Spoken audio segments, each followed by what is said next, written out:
Lektion 1: Der Fluss der Ideen.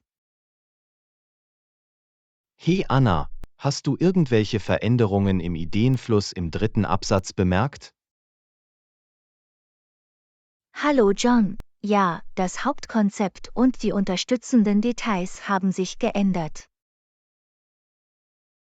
Das ist richtig. Der Autor führt eine neue Perspektive oder ein neues Argument ein. Es hilft, ein starkes und kohärentes Argument aufzubauen. Exakt. Wörter für den Übergang spielen auch eine Rolle bei der Steuerung des Ideenflusses. Sie sorgen für einen reibungslosen Übergang von einem Punkt zum anderen. Zusätzlich fassen Themensätze die Hauptidee jedes Absatzes zusammen.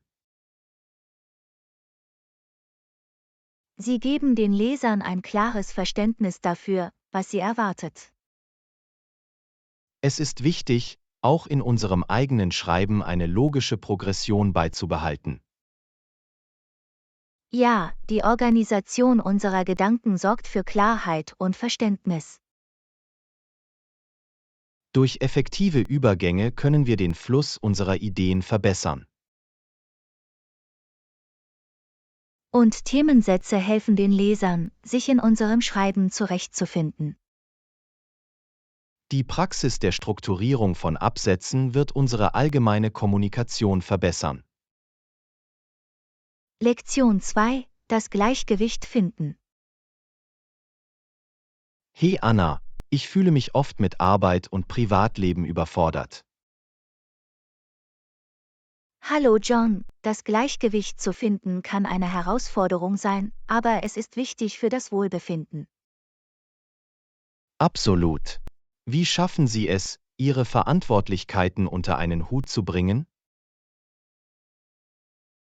Ich erstelle eine To-Do-Liste, um Aufgaben zu priorisieren und Zeit für die Selbstpflege einzuplanen. Das ist eine gute Strategie.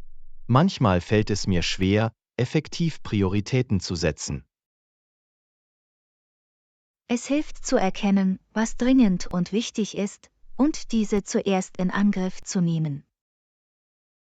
Es fällt mir auch schwer, mich von der Arbeit zu trennen und zu entspannen. Es kann helfen, Grenzen zu setzen und Zeit für Freizeitaktivitäten einzuplanen.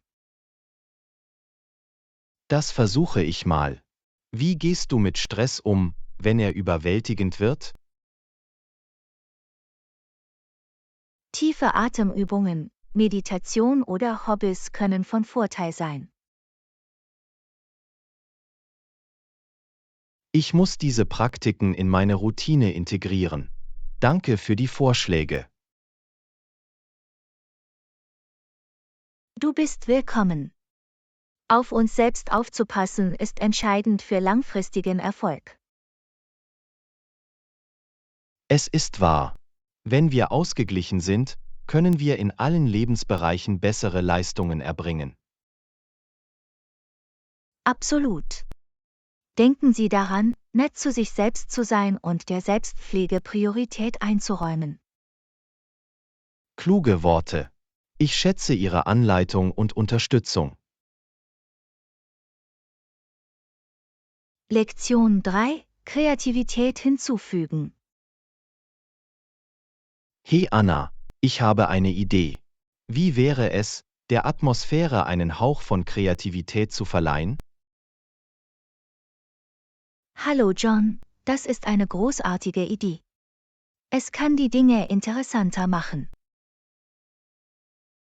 Ich dachte darüber nach, Kunst- oder Designelemente in unseren Raum zu integrieren. Das klingt aufregend. Es kann die Ästhetik verbessern und uns inspirieren. Wir könnten Gemälde aufhängen oder Skulpturen ausstellen, um eine visuelle Wirkung zu erzielen. Absolut. Kunst hat die Kraft, Emotionen hervorzurufen und unseren Geist anzuregen.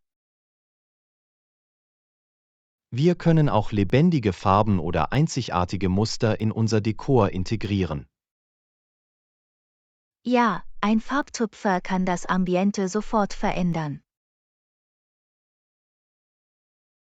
Wie wäre es, einige Pflanzen oder Blumen für eine natürliche Note einzuarbeiten? Das ist ein wunderbarer Vorschlag. Sie bringen Leben und Frische in jeden Raum.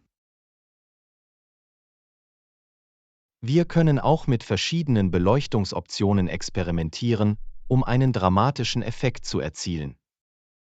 Die Beleuchtung kann je nach unseren Bedürfnissen eine gemütliche oder dynamische Atmosphäre schaffen. Und vergessen wir nicht die Musik. Es bestimmt die Stimmung und fügt eine weitere Ebene der Kreativität hinzu. Musik kann unsere Stimmung heben und das Gesamterlebnis verbessern. Ich freue mich darauf, diese Ideen umzusetzen und ein kreativeres Umfeld zu schaffen. Ich auch. Es ist eine großartige Möglichkeit, unsere Umgebung zu inspirieren. Vielen Dank für Ihren Enthusiasmus und Ihre Unterstützung. Lektion 4. Teilen und Rücksichtnahme. Hallo Anna, ich plane unser Abendessen heute Abend. Absolut, ich werde dafür sorgen, dass wir genug für uns beide haben. Hi John, das ist nett von dir. Ich schätze Ihre Rücksichtnahme. Ich weiß, dass wir unterschiedliche Vorlieben haben, also bereite ich eine Vielzahl von Gerichten zu. Das klingt großartig. Es ist schön, Optionen zu haben und auf unseren Geschmack einzugehen. Ich werde vegetarische und nicht vegetarische Optionen anbieten, um allen gerecht zu werden. Das ist perfekt. Das sorgt dafür, dass wir beide etwas Angenehmes zu essen haben. Ich werde auch alle Allergien oder diätetischen Einschränkungen berücksichtigen, die wir möglicherweise haben. Danke, dass Sie sich dessen bewusst sind. Es ist wichtig für den Komfort aller. Natürlich. Ich möchte, dass wir zusammen ein angenehmes und sättigendes Essen haben. Ich bin froh, dass wir auf derselben Seite sind. Es zeigt unsere Rücksichtnahme aufeinander. Es geht darum, zu teilen und ein inklusives Umfeld zu schaffen. Absolut. Beim gemeinsamen Essen geht es nicht nur um das Essen, sondern auch um das Erlebnis. Ich könnte nicht mehr zustimmen. Es ist eine Zeit, um Kontakte zu knüpfen und die Gesellschaft des anderen zu genießen. Ich freue mich auf unser Abendessen. Nochmals vielen Dank für Ihre Aufmerksamkeit. Du bist willkommen. Es ist mir ein Vergnügen. Genießen wir unser Essen und gute Gespräche. Lektion 5. Selbstfürsorge priorisieren. Hallo Anna, ich habe darüber nachgedacht, Grenzen zu setzen und der Selbstpflege Priorität einzuräumen. Hallo John, das ist großartig. Auf uns selbst aufzupassen sollte oberste Priorität haben. Ich habe oft Schwierigkeiten zu wissen, wo ich anfangen soll. Wie priorisieren Sie die Selbstfürsorge? Es ist wichtig herauszufinden, mit welchen Aktivitäten oder Praktiken Sie sich verjüngt und erfüllt fühlen. Das macht Sinn. Es geht also darum herauszufinden, was für mich am besten funktioniert. Exakt. Es könnte alles sein, von Bewegung über Lesen bis hin zum Verbringen von Zeit in der Natur. Ich verstehe. Es geht also darum, Aktivitäten zu finden, die mir Freude und Entspannung bringen. Absolut. Bei der Selbstpflege geht es darum, Ihr körperliches, geistiges und emotionales Wohlbefinden zu fördern. Ich fühle mich oft schuldig, wenn ich mir Zeit für mich selbst nehme. Irgendwelche Ratschläge, um das zu überwinden? Denken Sie daran, dass Selbstfürsorge nicht egoistisch ist. Es ermöglicht Ihnen, neue Energie zu tanken und für andere präsenter zu sein. Das ist eine gute Perspektive. Wenn ich also auf mich selbst aufpasse, kann ich mich auch besser um andere kümmern. Genau. Es ist, als ob Sie zuerst Ihre Sauerstoffmaske aufsetzen, bevor Sie anderen im Flugzeug helfen. Ich werde diese Analogie im Hinterkopf behalten. Welche Strategien verwenden Sie, um Grenzen zu setzen? Ich kommuniziere meine Bedürfnisse klar und respektvoll und lerne, Nein zu sagen, wenn es nötig ist. Daran muss ich arbeiten. Ich neige dazu, mich zu überfordern. Grenzen helfen, Burnout vorzubeugen und ein gesundes Gleichgewicht im Leben aufrechtzuerhalten. Ich sehe, wie wichtig Sie sind. Vielen Dank, dass Sie Ihre Erkenntnisse geteilt haben. Lektion 6: Benennen und beschreiben. Hallo Anna, ich habe über unser neues Getränk nachgedacht. Ich habe einen Namen im Kopf, Cibreze. Was denkst du? Hallo John, Cibreze klingt perfekt. Es beschwört Bilder des Ozeans und ein erfrischendes Getränk herauf. Ich freue mich, dass es dir gefällt. Nun, wie beschreiben wir den Geschmack und die Zutaten? Wir können sagen, es ist eine coole und belebende Mischung aus Zitrus- und Preiselbeeraromen. Das klingt verlockend. Was ist mit den Zutaten? Wir können frischen Zitronensaft, Cranberry-Saft und einen Hauch Minze für einen Hauch von Frische verwenden. Tolle Idee. Für den besten Geschmack ist es wichtig, frische und natürliche Zutaten zu verwenden. Absolut. Wir möchten, dass es eine gesunde und köstliche Option ist. Wie steht's mit der Präsentation? Irgendwelche Vorschläge? Wir können es in einem hohen Glas mit Eis servieren, garniert mit einer Zitronenscheibe und einem Minzzweig. Das wird es optisch ansprechend machen. Es geht nur um die Details. Die Präsentation spielt eine große Rolle bei der Schaffung eines unvergesslichen Erlebnisses. Ich stimme zu. Wir möchten, dass unsere Kunden sowohl vom Geschmack als auch von der Ästhetik begeistert sind. Es sind die kleinen Details, die den Unterschied machen. Auf jeden Fall. Stellen wir sicher, dass jeder Aspekt von Cibreze sorgfältig verarbeitet wird. Lektion 7: Aufbau einer nachhaltigen Zukunft. Hallo Anna, ich habe darüber nachgedacht, wie wichtig es ist, eine nachhaltige Zukunft aufzubauen. Hallo John, ich stimme vollkommen zu. Wir müssen sicherstellen, dass unser heutiges Handeln die kommenden Generationen nicht belastet. Exakt. Wir wollen nicht das insolvente Phantom von morgen werden. Um eine nachhaltige Zukunft zu schaffen, müssen wir zusammenarbeiten. Eine solche Konföderation muss von geteilter Verantwortung getragen werden.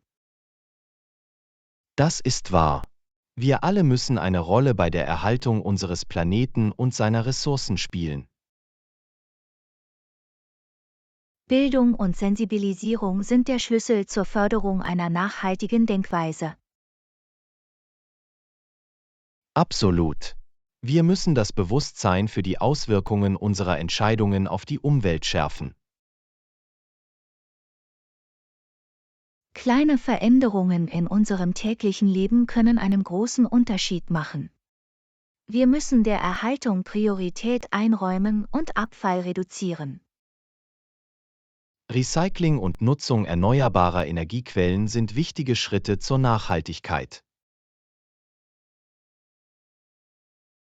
Und vergessen wir nicht die Bedeutung einer nachhaltigen Landwirtschaft und eines verantwortungsvollen Konsums. Stimmt. Die Unterstützung lokaler und ökologischer Anbaumethoden kann zu einem gesünderen Planeten beitragen. Es ist von entscheidender Bedeutung, der langfristigen Gesundheit unserer Ökosysteme Vorrang vor kurzfristigen Gewinnen einzuräumen. Wir müssen unseren Fokus von der Ausbeutung auf die Erhaltung verlagern. Genau. Lassen Sie uns auf eine Zukunft hinarbeiten, in der wirtschaftliche Entwicklung und Umweltschutz Hand in Hand gehen. Das ist das ideale Szenario. Eine nachhaltige Zukunft kommt sowohl gegenwärtigen als auch zukünftigen Generationen zugute. Unser heutiges Handeln prägt die Welt für morgen. Lassen Sie uns ein positives Erbe hinterlassen. Ich könnte nicht mehr zustimmen. Setzen wir uns dafür ein, gemeinsam eine nachhaltige Zukunft aufzubauen. Lektion 8: Geschichte erkunden. Hallo Anna, wusstest du, dass er in der Vergangenheit bis 1845 wieder in den USA war? Hallo John, das ist interessant. Was veranlasste ihn, nach Toronto zurückzukehren? Er fühlte sich seiner Heimatstadt sehr verbunden und wollte zu ihrer Entwicklung beitragen. Es ist bewundernswert, dass er seinen Wurzeln gegenüber ein Gefühl der Loyalität hatte. Ja, er glaubte daran, einen positiven Einfluss auf seine Gemeinschaft zu haben. Das ist inspirierend. Was hat er nach seiner Rückkehr nach Toronto gemacht? Er engagierte sich aktiv in der Lokalpolitik und setzte sich für Sozialreformen ein. Es ist faszinierend, wie Individuen den Lauf der Geschichte gestalten können. Absolut. Ihr Handeln kann die Gesellschaft nachhaltig beeinflussen. Ich frage mich, wie seine Erfahrungen in den USA seinen politischen Ansatz beeinflusst haben. Es ist wahrscheinlich, dass er während seiner Zeit dort wertvolle Einblicke und Perspektiven gewonnen hat. Das Lernen aus verschiedenen Kulturen und Erfahrungen kann den eigenen Horizont erweitern. Auf jeden Fall. Es hilft uns, Vielfalt besser zu verstehen und zu schätzen. Ich bin gespannt, für welche spezifischen Reformen er sich eingesetzt hat. Er setzte sich für bessere Arbeitsbedingungen und Bildungschancen für alle ein. Dies sind wichtige Gründe, die auch heute noch relevant sind. Absolut. Es zeigt, dass die Geschichte wertvolle Lehren für die Gegenwart liefern kann. Die Geschichte hilft uns zu verstehen, woher wir kommen, und führt uns in eine bessere Zukunft. Gut gesagt. Lassen Sie uns den reichen Wandteppich unserer Vergangenheit weiter erkunden. Ich freue mich darauf, weitere faszinierende Geschichten und Lehren aus der Geschichte zu entdecken. Ich auch. Die Geschichte hat in Bezug auf Wissen und Inspiration so viel zu bieten. Lektion 9: Einen Haushaltsplan aushandeln. Hey Anna, ich habe mir unser Budget angesehen und ich denke, wir schaffen $475. Hallo John, das klingt vernünftig. Lass uns mit einem Limit von $475 arbeiten. Großartig. Wenn Sie irgendwelche Extras hinzufügen, überschreiten wir möglicherweise unser Budget. Verstanden.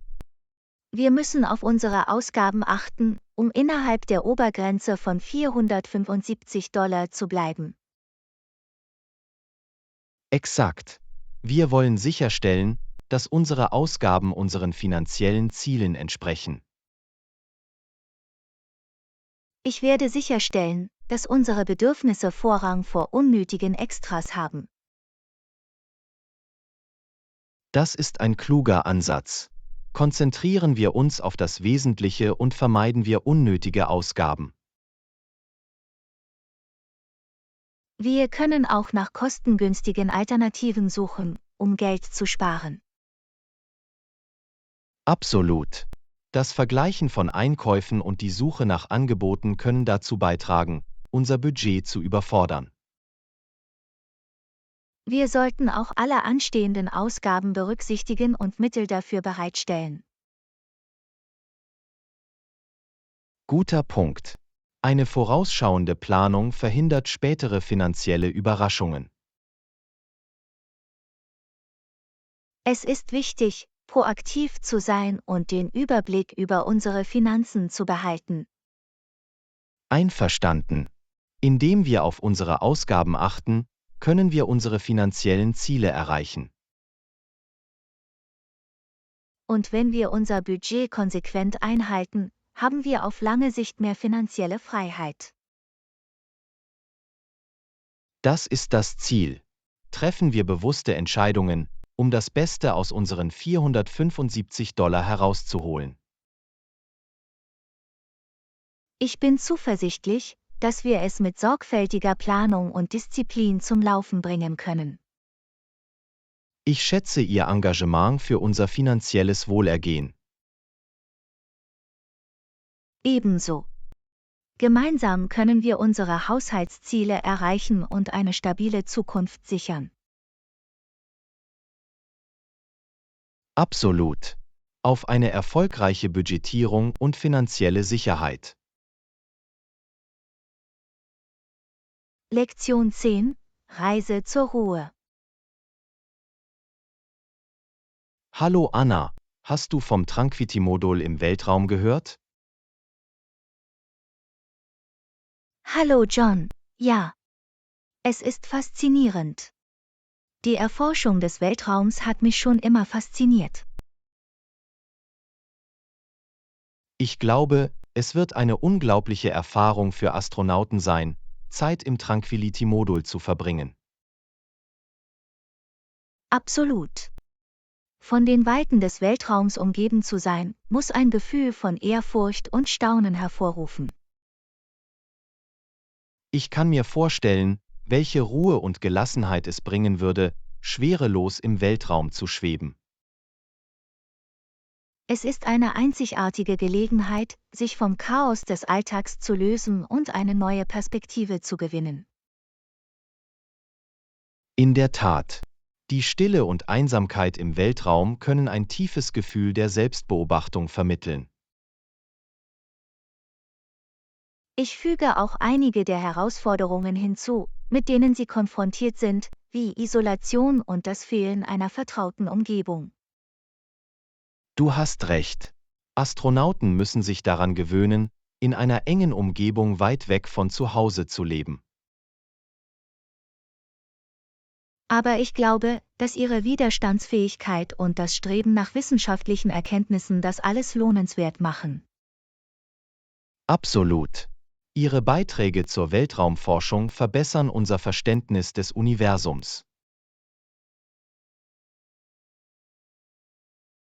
Und Ihre Erfahrungen inspirieren uns, große Träume zu haben und die Grenzen des Machbaren zu überschreiten. Ich stimme zu. Es ist ein Beweis für die menschliche Neugier und den Wunsch, das Unbekannte zu erkunden. Die Erforschung des Weltraums beflügelt unsere Vorstellungskraft und treibt unser kollektives Streben nach Wissen an.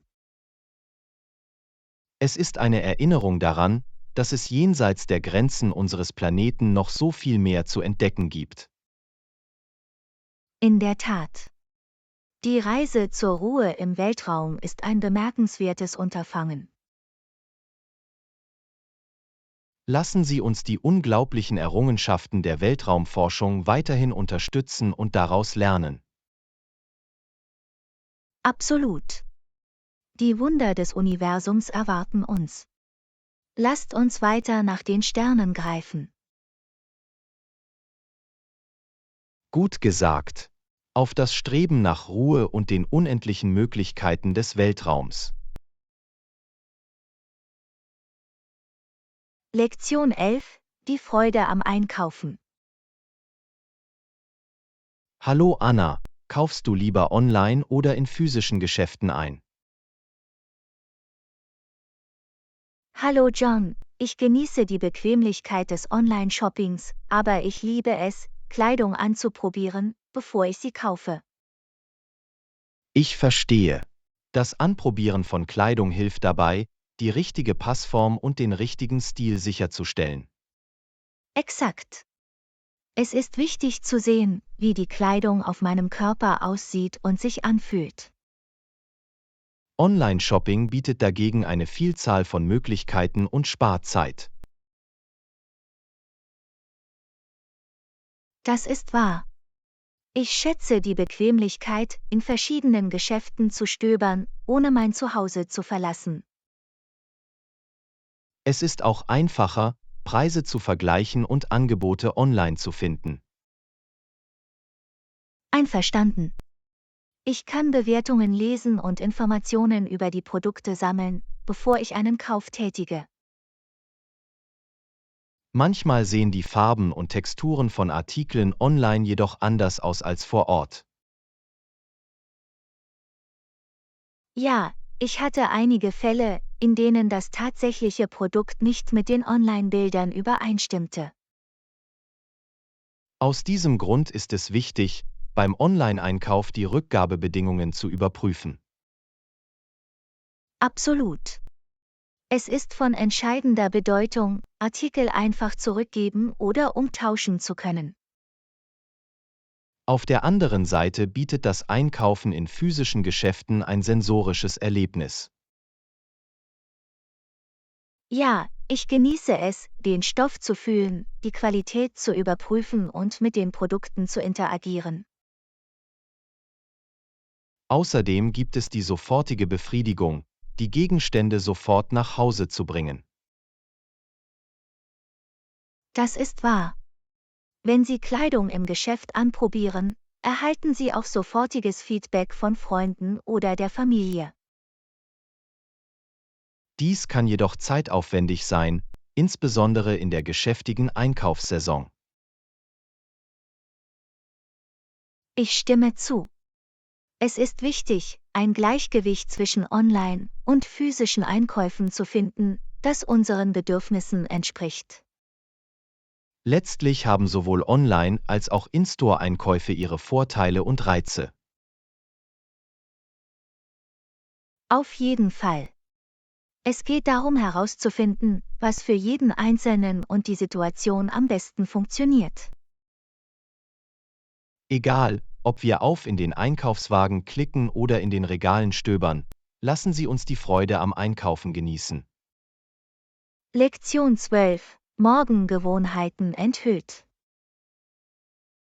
Hey Anna, hast du irgendwelche einzigartigen Morgengewohnheiten, die den Ton für deinen Tag angeben? Hallo John, ich finde es interessant, etwas über die Morgengewohnheiten anderer Leute zu hören. Es ist immer inspirierend. Ich stimme zu. Das Erlernen verschiedener Routinen kann neue Ideen bieten, um den Tag positiv zu beginnen. Absolut. Nun, eine meiner morgendlichen Gewohnheiten ist das Praktizieren von Achtsamkeit und Meditation.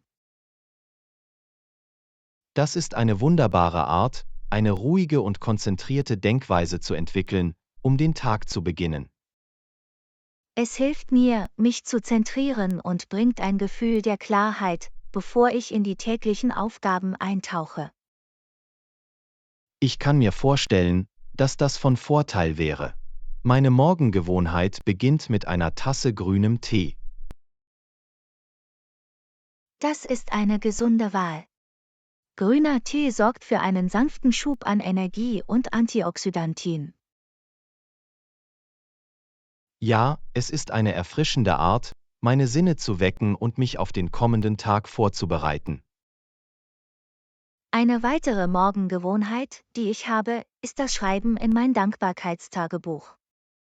Dankbarkeit auszudrücken kann ein Gefühl von Positivität und Wertschätzung hervorrufen. Mir gefällt diese Idee. Es hilft mir, mich auf die Segnungen in meinem Leben zu konzentrieren und gibt einen positiven Ton für den Tag an. Ich kann mir vorstellen, dass diese Praxis Ihre Denkweise in Richtung einer positiveren Einstellung verändern würde. Auf jeden Fall. Welche anderen Morgengewohnheiten hast du? Nun, ich gehe morgens gerne flott spazieren oder joggen, um frische Luft zu schnappen und Sport zu treiben. Das ist eine großartige Möglichkeit, ihr körperliches Wohlbefinden anzukurbeln und ihr Energieniveau zu steigern. Ja, es belebt mich und hilft mir, meinen Kopf vor den Anforderungen des Tages frei zu bekommen. Ich kann mir vorstellen, dass das von Vorteil wäre. Gibt es noch andere Morgengewohnheiten, die du mit uns teilen möchtest? Eine weitere Angewohnheit, die ich habe, ist es, ermutigende Podcasts oder Motivationsreden zu hören. Das ist eine fantastische Möglichkeit, sich inspirieren zu lassen und den Tag positiv zu beginnen. Absolut. Es erfüllt meinen Geist mit positiven Botschaften und gibt einen motivierenden Ton für den Tag an. Ich liebe es, von verschiedenen Morgengewohnheiten zu hören. Es ist faszinierend, wie sie unsere Tage prägen. In der Tat. Es erinnert daran, dass kleine Gewohnheiten einen erheblichen Einfluss auf unser allgemeines Wohlbefinden haben können. Absolut. Lassen Sie uns weiterhin neue Morgengewohnheiten erforschen und annehmen, um unseren Tag zu optimieren. Gut gesagt. Hier geht es darum, die Morgenroutinen zu entdecken, die uns Freude und Erfüllung bringen. Lektion 13. Durchbrüche in der Kommunikation. Hey Anna, wusstest du, dass The Times 1836 ihre Größe erheblich vergrößern konnte? Hallo John, das ist interessant. Wie haben Sie das geschafft? Nun, 1840 begannen sie, den Telegraphen zu nutzen, um Nachrichten schneller und effizienter zu übertragen. Das muss in dieser Zeit ein bedeutender Durchbruch in der Kommunikation gewesen sein. Absolut. Der Telegraph revolutionierte die Art und Weise, wie Nachrichten über große Entfernungen verbreitet wurden. Es muss der Times ermöglicht haben, Informationen aus verschiedenen Quellen schneller zu sammeln. Ja, sie konnten Neuigkeiten erhalten und ihre Berichte in viel kürzerer Zeit übertragen. Das ist beeindruckend. Es muss Ihnen geholfen haben, die Nase vorn zu haben, wenn es darum geht, Ihren Lesern aktuelle Nachrichten zu liefern. Auf jeden Fall. Die erhöhte Geschwindigkeit und Effizienz der Kommunikation hatte tiefgreifende Auswirkungen. Das kann ich mir vorstellen. Es muss Ihre Reichweite und Ihren Einfluss als Zeitung erweitert haben. Exakt. Der Telegraph ermöglichte es ihnen, ein breiteres Publikum zu erreichen und Nachrichten schneller zu überbringen. Es ist faszinierend, wie Fortschritte in der Kommunikationstechnologie die Medienlandschaft prägen. Absolut. Es ist ein Beweis für unser ständiges Bestreben, die Art und Weise, wie wir Informationen austauschen, zu verbessern. Und jetzt, mit dem Internet und digitalen Plattformen, verbreiten sich Nachrichten noch schneller. Ja, das digitale Zeitalter hat zu einer weiteren Revolution in der Kommunikation und Nachrichtenübermittlung geführt. Es ist unglaublich, wie weit wir in so relativ kurzer Zeit gekommen sind. In der Tat. Die Entwicklung der Kommunikation verändert unsere Welt weiter. Es erinnert an die Kraft der Innovation und ihre Auswirkungen auf die Gesellschaft. Absolut. Wir sollten diese Fortschritte begrüßen und uns gleichzeitig ihrer Auswirkungen bewusst sein.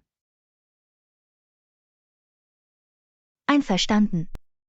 Es ist wichtig, auf dem Laufenden zu bleiben und sich an die sich verändernde Medienlandschaft anzupassen. Gut gesagt. Lassen Sie uns die Fortschritte, die wir gemacht haben, würdigen und weiterhin neue Kommunikationsdurchbrüche begrüßen. Lektion 14: Ziele verfolgen. Hey Anna, wolltest du schon immer eine neue Fähigkeit erlernen oder ein persönliches Ziel verfolgen?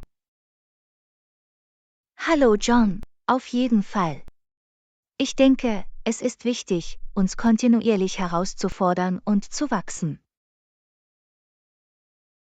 Absolut. Also, über welche Fähigkeit oder welches Ziel hast du in letzter Zeit nachgedacht? Nun, ich habe darüber nachgedacht, Gitarre spielen zu lernen. Das klingt aufregend. Musik ist eine wunderbare Fähigkeit, die es zu entwickeln gilt. Warum speziell die Gitarre? Der Klang der Gitarre hat mich schon immer fasziniert. Es ist so ein vielseitiges Instrument. Das ist es wirklich. Wenn Sie Gitarre spielen lernen, können Sie sich kreativ ausdrücken. Das ist genau das, was ich anstrebe. Ich möchte in der Lage sein, wunderschöne Melodien zu kreieren. Ich bin mir sicher, dass Sie das mit Übung und Hingabe erreichen können. Danke für die Ermutigung. Haben Sie in letzter Zeit darüber nachgedacht, irgendwelche Ziele zu verfolgen?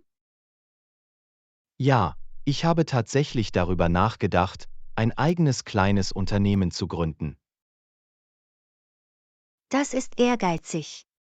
Für welche Art von Geschäft interessieren Sie sich?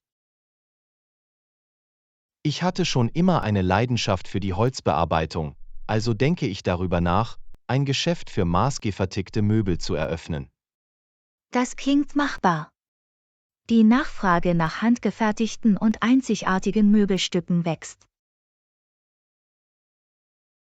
Exakt.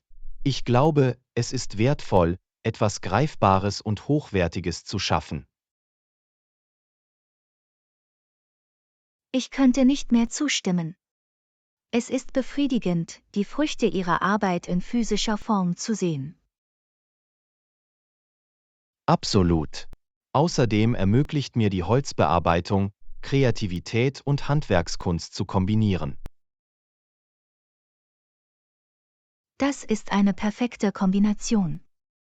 Ich bin sicher, Ihre Stücke würden von vielen geschätzt werden. Danke für deine Unterstützung. Ermutigen wir uns weiterhin gegenseitig bei der Verfolgung unserer Ziele. Lektion 15: Freundschaft auf Distanz. Hey Anna, hast du irgendwelche Fernfreunde, mit denen du noch Kontakt hast? Hallo John, auf jeden Fall.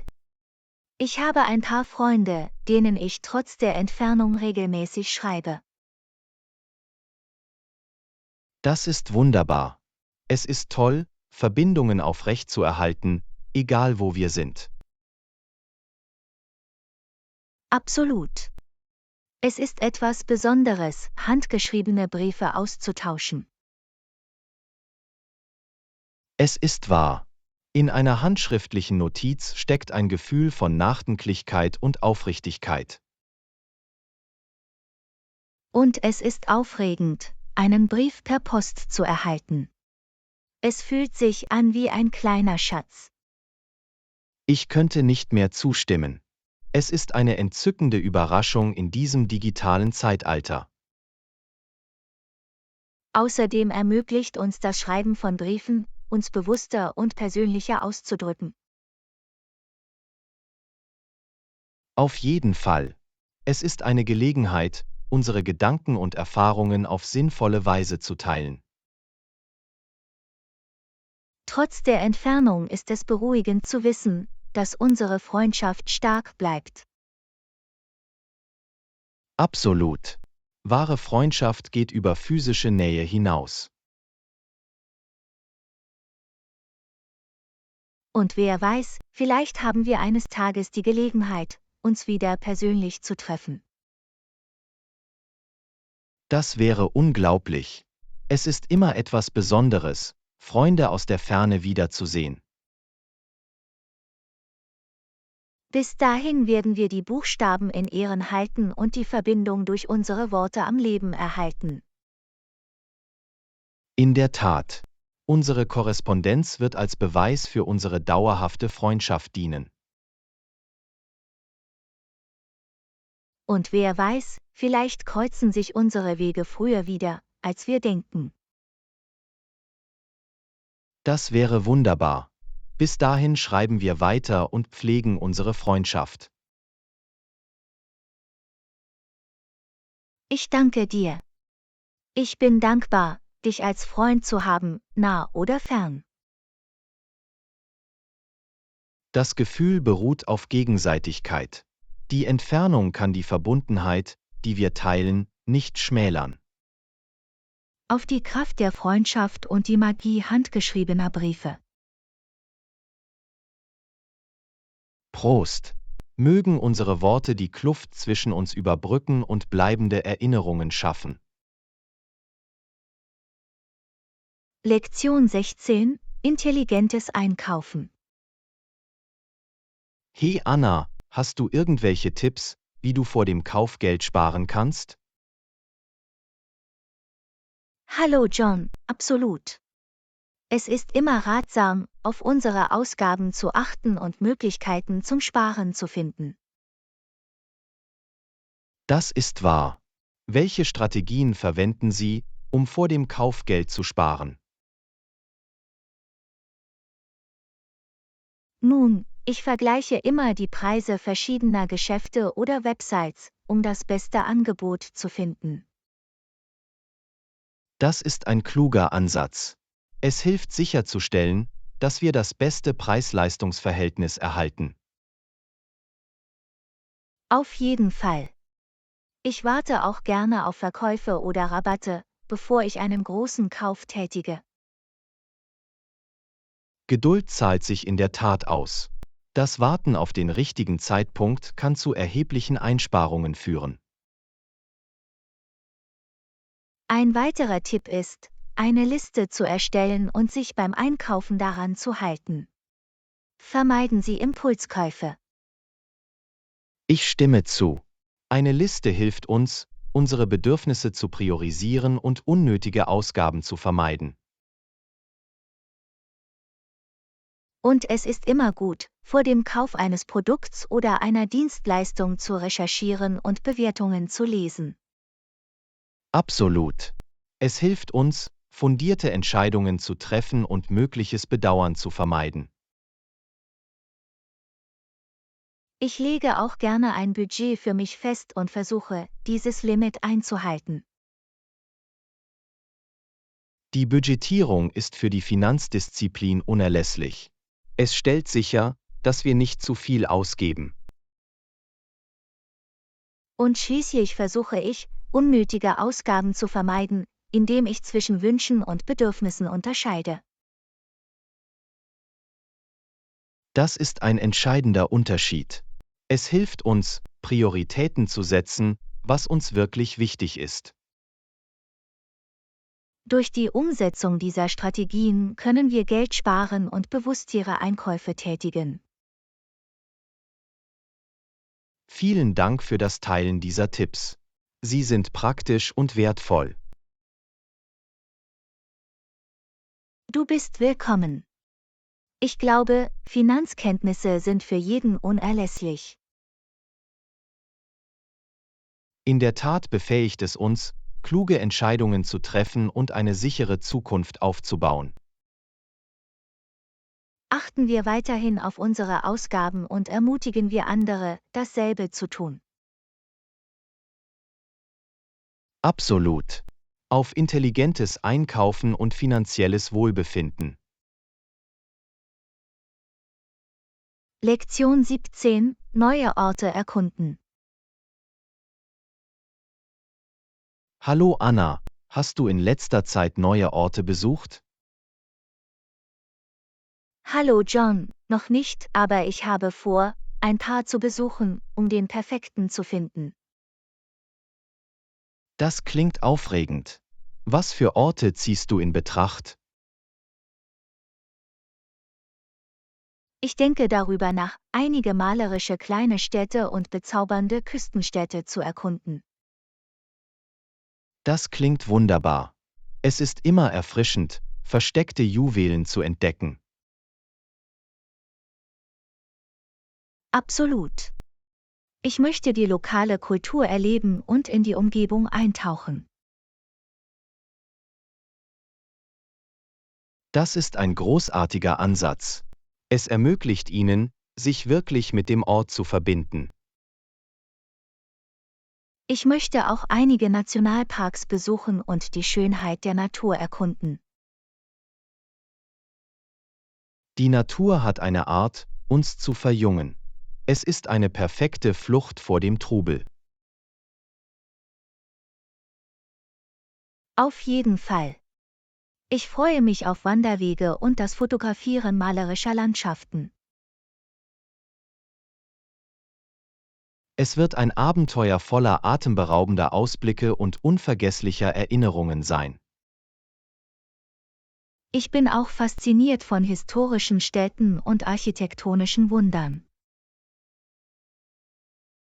Die Geschichte zu erkunden und die Architektur zu bestaunen, kann wirklich faszinierend sein. Absolut.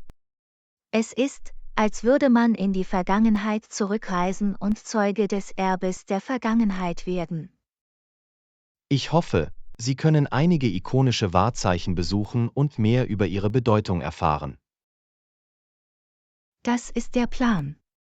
Ich möchte mein Wissen erweitern und eine tiefere Wertschätzung erlangen.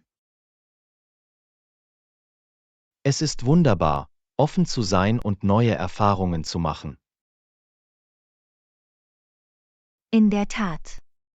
Reisen ermöglicht es uns, unseren Horizont zu erweitern und die Welt aus verschiedenen Perspektiven zu betrachten.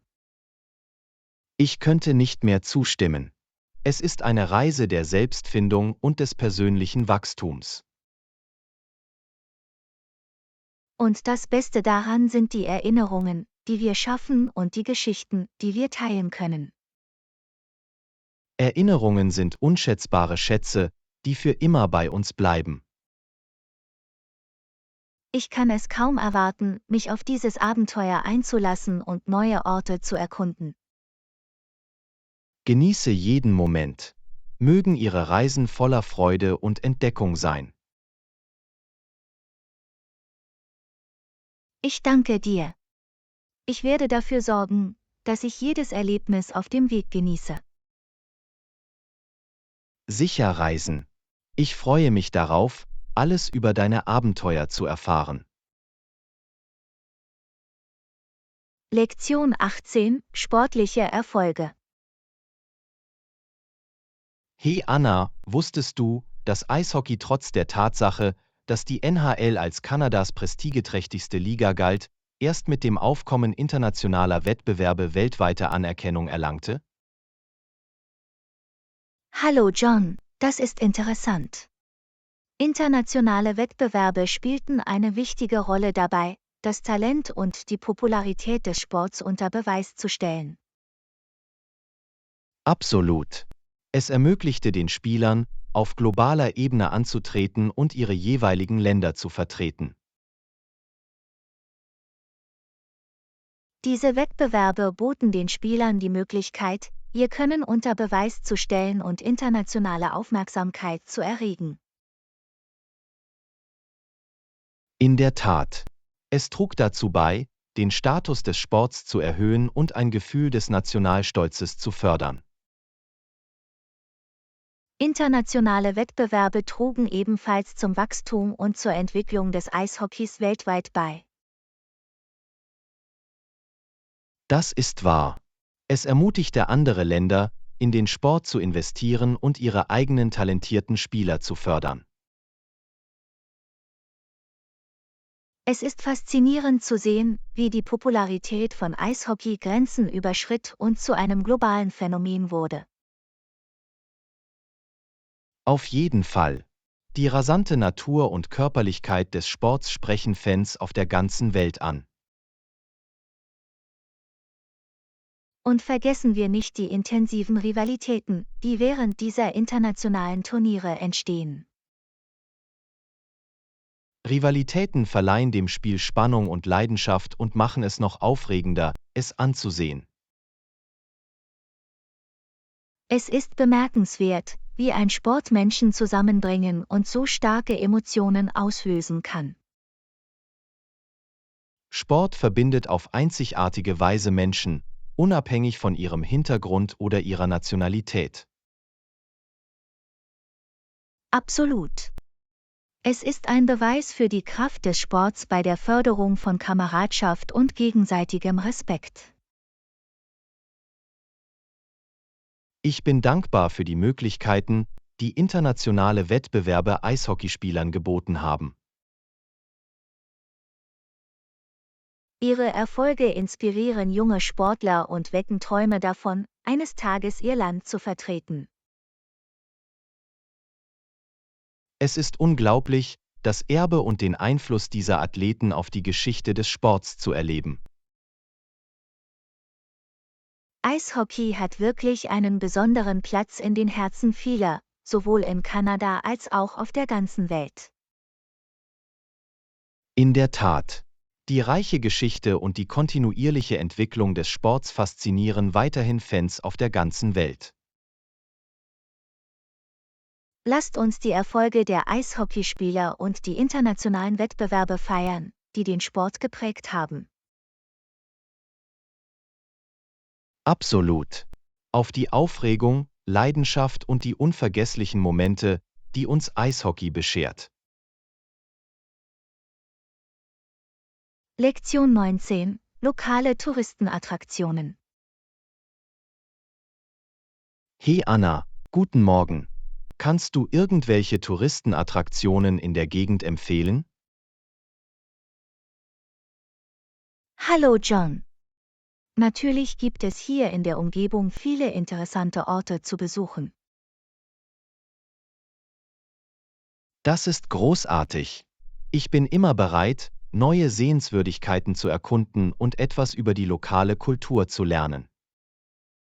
Eine beliebte Attraktion ist das Historische Museum in der Innenstadt.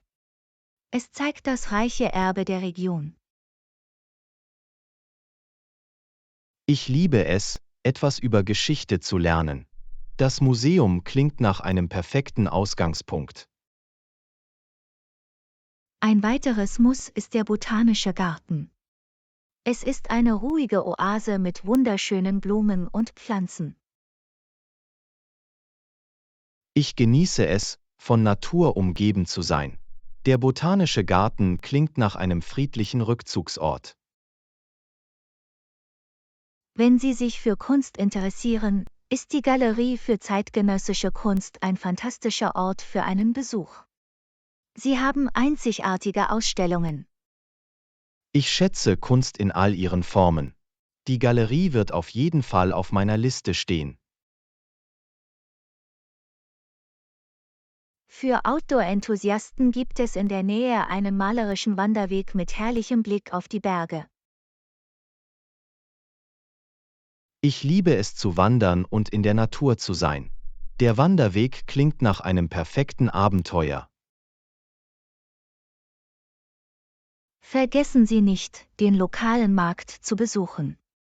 Es ist ein lebendiger Ort, an dem Sie die Aromen der Region erleben können. Die Erkundung lokaler Märkte ist eine meiner Lieblingsbeschäftigungen. Ich freue mich darauf, die lokalen Köstlichkeiten zu probieren. Schließlich gibt es ein wunderschönes historisches Schloss am Stadtrand.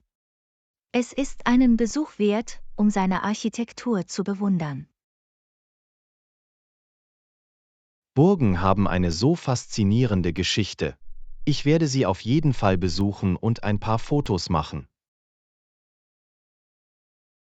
Das klingt nach einer fantastischen Reiseroute. Ich bin sicher, Sie werden eine unvergessliche Zeit bei der Erkundung dieser Attraktionen haben. Danke für die Empfehlungen. Ich schätze Ihre Erkenntnisse. Lektion 20: Aktuelle Angelegenheiten.